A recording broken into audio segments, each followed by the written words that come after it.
सबसे पहले तो मैं आप सबको बहुत बहुत बधाई देना चाहता हूं जो आप लोग इस भव्य समारोह में आज शामिल हुए हैं। आज मेरे लिए बहुत गर्व की बात है कि मुझे द मराठा लाइट इन्फेंट्री की 23 और 24 बटालियंस को कलर प्रेजेंटेशन करने का अवसर प्राप्त हुआ। आप लोग जानते हैं the Maratha light infantry regiment का स्वर्णीय इतिहास तकरीबन 250 साल पुराना है। हमारे मराठा के जवान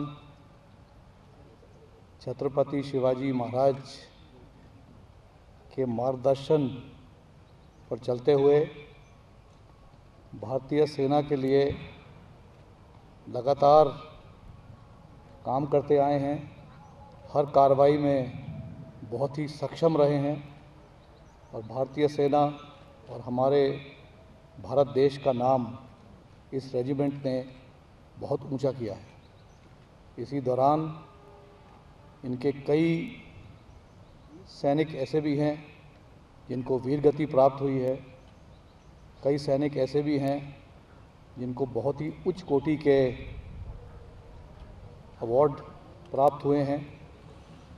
ये सब इसी कारण से है कि इस रेजिमेंट के हर जवान में साहस के साथ, जोश और होश के साथ काम करने की जो काबिलियत है वो बरकरार है। और मैं आज the Maratha light infantry regiment को इनकी काबिलियत के लिए, इनके हौसले के लिए, इनके जोश के लिए बहुत बहुत बधाई देना चाहता हूं। और आज इस मौके पर मुझे बेलगाम में आकर आप सबके साथ जो मिलने का अवसर प्राप्त हुआ है, इसके लिए मैं आप सबका धन्यवाद करता हूँ। Despite killing of about 170 militants, there was a reduction between 2010 to 2013 from 54 to 16. But 2014 onwards, the militant recruitment has gone up by almost from 53 to 90 by now in 2017. So does it show the resentment against the government and as well as the army because the stone pelting in the Srinagar in particular, that area? See, if you look at the history of militancy in Jammu and Kashmir, we have witnessed ups and downs in the militancy. We go through phases of peace and we go through phases of violence. And why is this happening? Is because the militants are getting external support. Our western neighbor is providing external support to our militants. They are actually radicalizing the youth in the Kashmir Valley through a well-orchestrated campaign of disinformation. And therefore the social media, which has now gained currency over the last few years, has somehow started influencing the local people, and therefore you find this upsurge and ups and downs in the insurgency in the Kashmir Valley. So this is a process which will continue. The government is now taking action, has taken action in the past and continues to take action now to address the problems of the people.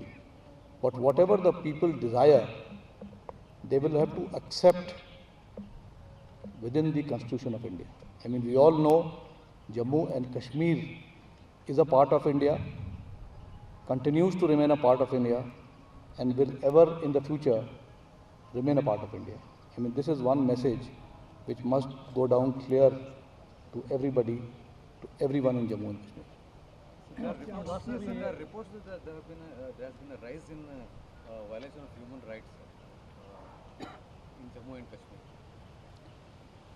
especially by Indian forces. You see, the Indian armed forces have a very good record of human rights. We understand that the people we are dealing with in Jammu and Kashmir are basically Indian citizens. They are our people. Human right violations, if at all they have ever taken place, due to any negligence on part of any of our people, Jawans who are operating in the Kashmir Valley, we have taken strict action against them. But to say that there has been a rise in human rights violation, I do not agree. I think very strict instructions have been issued, and on the contrary, I would like to state that we have in fact in the past couple of months and years have had no case of human right violation. Sir, last 2-3 years, whether any infiltration is controlled or See, infiltration is an issue which will continue to happen because of the terrain conditions. If you look at Jammu and Kashmir, there are very high mountains, there are thick forests, there are nalas which flow from our territory into Pakistan occupied Kashmir. So therefore there is a chance of infiltration, but the manner in which we are deployed, we have tried our best to ensure that infiltration is curbed. And that is how you find that there have been contacts that are taking place along the line of control.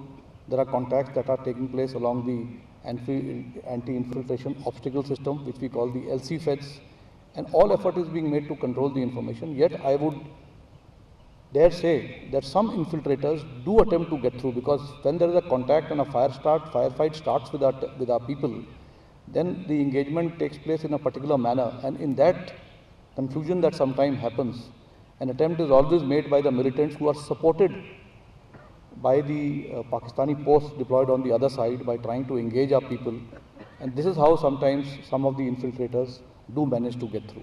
Sir, on this Sunday, so you had said, sir, this Sunday you had said that Will you new please brief equipment. us about the Doklam standoff, sir? Whether PLA has withdrawn the forces? Well, from the Doklam, there has been a disengagement, which was the condition that we will both disengage, and so that there is no face-to-face contact.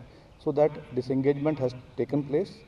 The PLA is still at Doklam, but they are at a reasonable distance from us, and we are not in eyeball-to-eyeball contact. It is just like the way we are sitting at Dokala and all the posts on our side. They are sitting in the area of what is referred to as North Doklam.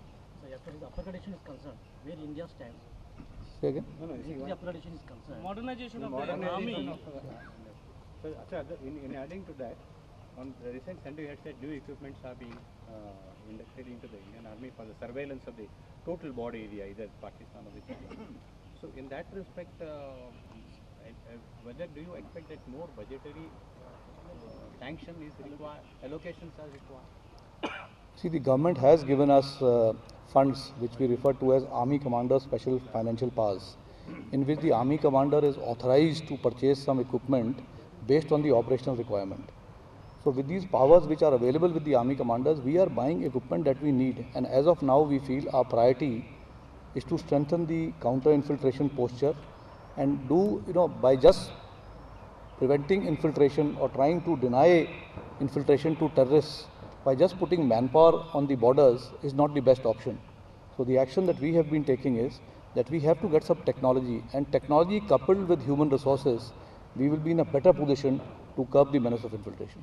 And that funds are available with the Army Commanders for this purpose. Sir जो जवान देश की सेवा करे वो ठीक है, लेकिन आजकल जो जवान हमारा आर्मी में सुरक्षित नहीं है।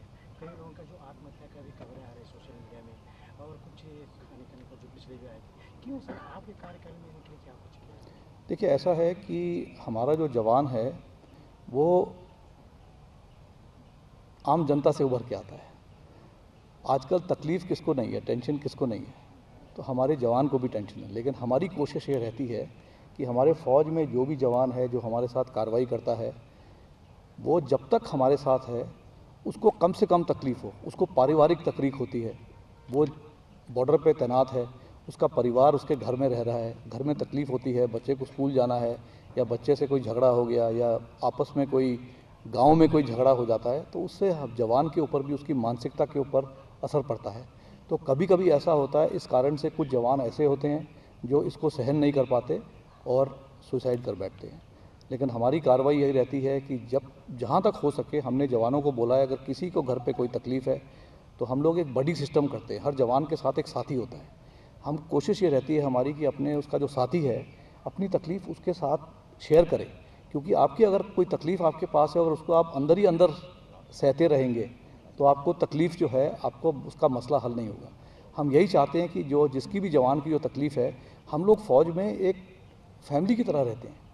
तो हम यही चाहते हैं कि जिसको भी तकलीफ़ है, अगर वो तकलीफ़ अपने साथी को या अपने कंपनी कमांडर को, अपने सूबेदार मेजर को, अपने कमांडिंग ऑफिसर को, या और किसी को नहीं तो ब्रिगेड कमांडर, डिव कमांडर या मेरे तक भी अपनी तकलीफ़ ला सकता है directly.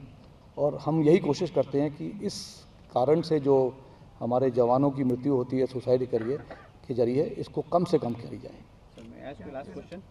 Sir, in the repeated nuclear test by the North Korea and a counter stand by the United States of America. Do you think that it is leading towards the Third World War? You know, I would not like to comment on this because this is an issue which is bothering the entire international community, and action is being taken on, you know, trying to do whatever. But you see that action is being taken to talk, to negotiate, to ensure that the situation does not So one escalate. last related question, sir. External Affairs Ministry has ordered an investigation into the possible tie-up between Pakistan and NK nuclear program, sir. North Korea nuclear program. So how serious is the army taking this issue? See, it is not a concern really for us. It is a concern for the external affairs. So the external affairs minister has taken up this case to find out if there is a tie-up. You know, what she is possibly trying to say is to attempt to see if there is a tie-up between the two. You know, unless you give evidence, it is very difficult. But obviously, if the government feels that there is something into it, then naturally people who are violating various treaties and are attempting to create, situation of insecurity in any region of not only our subcontinent but any part of the world, I think all the international community must take action against them. Thank you very much. You can all please